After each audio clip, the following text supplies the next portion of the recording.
জুলাই আগস্টের গণঅভ্যুত্থানে ক্ষমতাচ্যুত সাবেক প্রধানমন্ত্রী শেখ হাসিনার বিরুদ্ধে আদালত অবমাননার মামলায় অ্যামিকাস কিউরি নিয়োগ দিয়েছে আন্তর্জাতিক অপরাধ ট্রাইব্যুনাল।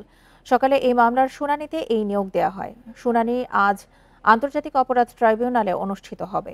বিচারপতি গোলাম মর্তুজা মজুমদারের নেতৃত্বাধীন ৩ সদস্যের ট্রাইব্যুনাল ১-এ শুনানির কথা রয়েছে।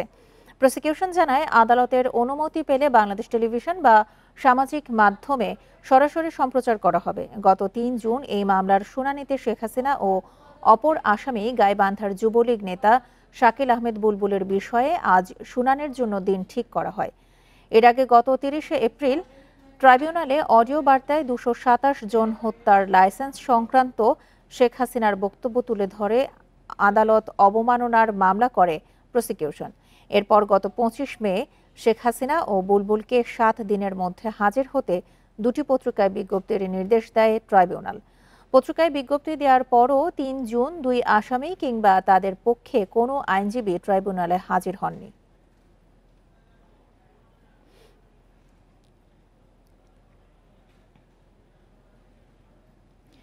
জুলাই আগস্টের গণঅভ্যুত্থানে ক্ষমতাচ্যুত সাবেক প্রধানমন্ত্রী শেখ হাসিনার বিরুদ্ধে আদালত অবমাননার মামলায় অ্যামিকাস কিউরি নিয়োগ দিয়েছে আন্তর্জাতিক অপরাধ ট্রাইব্যুনাল। সকালে এই মামলার শুনানিতে এই নিয়োগ দেওয়া হয়। এ বিষয়ে আরও জানাতে আন্তর্জাতিক অপরাধ ট্রাইব্যুনাল থেকে যোগ দিচ্ছেন আমাদের সহকর্মী জাহিদুল বাশার। আজকে তো শুনানির কথা রয়েছে, শুরু হয়েছে কিনা শুনানি?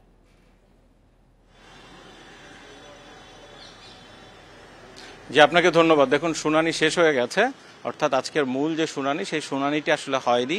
খুব অল্প সময়ের শুনানিতে একজন অ্যামিকাস কিউরি, অর্থাৎ আদালতের বন্ধু বলা হয়, যার বাংলা আইনের ভাষায় এটিকে অ্যামিকাস কিউরি বলে, অর্থাৎ এখানে আইনজীবী ইওয়াই মশিউজ্জামান, তাকে নিয়োগ দেওয়া হয়েছে একজন অভিজ্ঞ আইনজীবীকে। অর্থাৎ এই ক্ষেত্রে আদালত তার মতামত জানতে চায় এবং সেই মতামত নিয়ে তার পরবর্তীতে শেখ হাসিনার যেই আদালত অবমাননার যে অভিযোগ আনা হয়েছে তাকে আজকে যে সেখানে আদালতের নির্দেশনা ক্রমে পত্রিকায় 1 সপ্তাহ সময় দিয়ে বিজ্ঞপ্তি দেওয়া হয়েছিল, তারপরেও তিনি হাজির হননি বা তার আইনজীবীর মাধ্যমে ব্যাখ্যাও দেননি।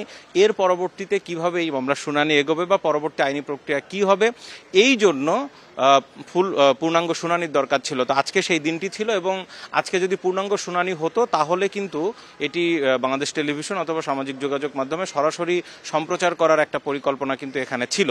তো আজকে যেহেতু পূর্ণাঙ্গ শুনানি হয়নি, খুব অল্প সময়ের মধ্যে আদালত বসে এবং আদালত বসে কিছুক্ষণ আগে একজন অ্যামিকাস কিউরি নিয়োগ দেন। তিনি হচ্ছেন ইওয়াই মশিউজ্জামান এবং তার মতামত শুনবেন আদালত। শুনে এই মামলার কিন্তু পরবর্তী শুনানি হবে। এই কিছুক্ষণের মধ্যে প্রসিকিউশন থেকে এই বিষয়ে ব্রিফিং করা হবে এবং সেই ব্রিফিংয়ে আরও বিস্তারিত জানানো হবে। দেখুন, শেখ হাসিনার একটি অডিও খুব ভাইরাল হয়েছিল, যেখানে তিনি ভারত থেকে গাইবান্ধার একজন ছাত্রলীগের সাবেক নেতা এবং সাবেক উপজেলা চেয়ারম্যান বুলবুলের সাথে তিনি কথা বলেছিলেন এবং সেখানে কিন্তু শেখ হাসিনা বলেছিলেন সেই ফোন আলাপটিতে যে তিনি বলেছেন যে তার নামে 227টি মামলা হয়েছে, হত্যা মামলা হয়েছে, তার মানে তিনি 227 জনকে হত্যার লাইসেন্স পেয়ে গেছেন। এছাড়া তিনি নানা ধরনের হুমকি ধমকি দিয়েছেন বলে এই ট্রাইব্যুনালে অভিযোগ করেছে প্রসিকিউশন। এই পুরো প্রক্রিয়াকে তারা বলছে যেই বিচার চলছে এখন সেই বিচারকে বাধাগ্রস্ত করার জন্য এটি করা হয়েছে বা শেখ হাসিনার মতো এত বড় পর্যায় থেকে বা সর্বোচ্চ নেতার জায়গা থেকে তিনি হুমকিটি দিয়েছেন যাতে এই বিচার প্রক্রিয়া বাধাগ্রস্ত হয় এবং এই বিচারের সাথে যারা জড়িত, সেটি প্রশাসনিক হোক, আইনশৃঙ্খলা বাহিনীর সদস্য হোক বা অন্য যারা হোক, তারা যাতে এই বিচারের প্রক্রিয়ায় না এগোয়। সুতরাং তার বিরুদ্ধে আদালতের এই যে বিচার প্রক্রিয়ার বাধাগ্রস্ত করার কারণে তার বিরুদ্ধে আদালত অবমাননার অভিযোগ আনা হয়।